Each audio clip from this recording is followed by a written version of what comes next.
Pakistani anti-corruption court indicts ousted PM Sharif.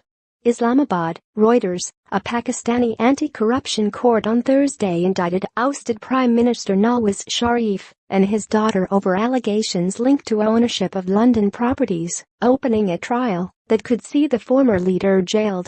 The Sharifs have called the corruption proceedings against them a conspiracy, hinting at intervention by the powerful military, but opponents have hailed it as a rare example of the rich and powerful being held accountable.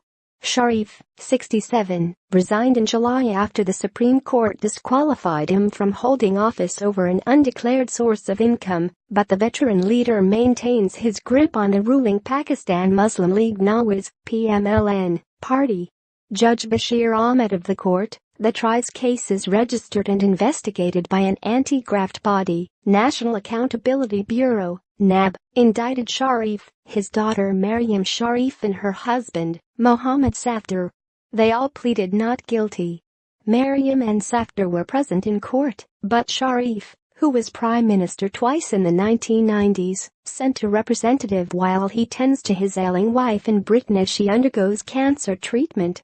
Maryam said in the court that the charges were unfounded and baseless.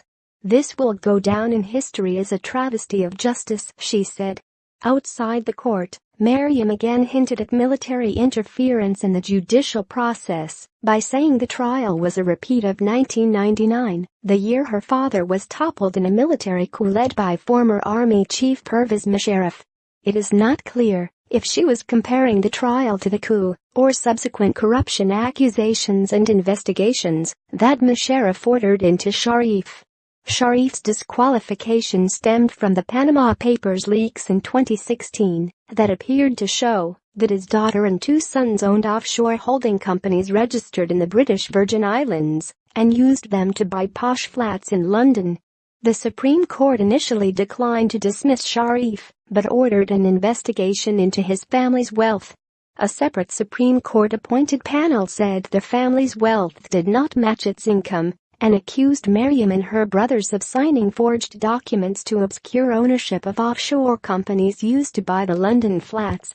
After the probe, the top court disqualified Sharif and ordered the NAB to investigate and conduct a trial.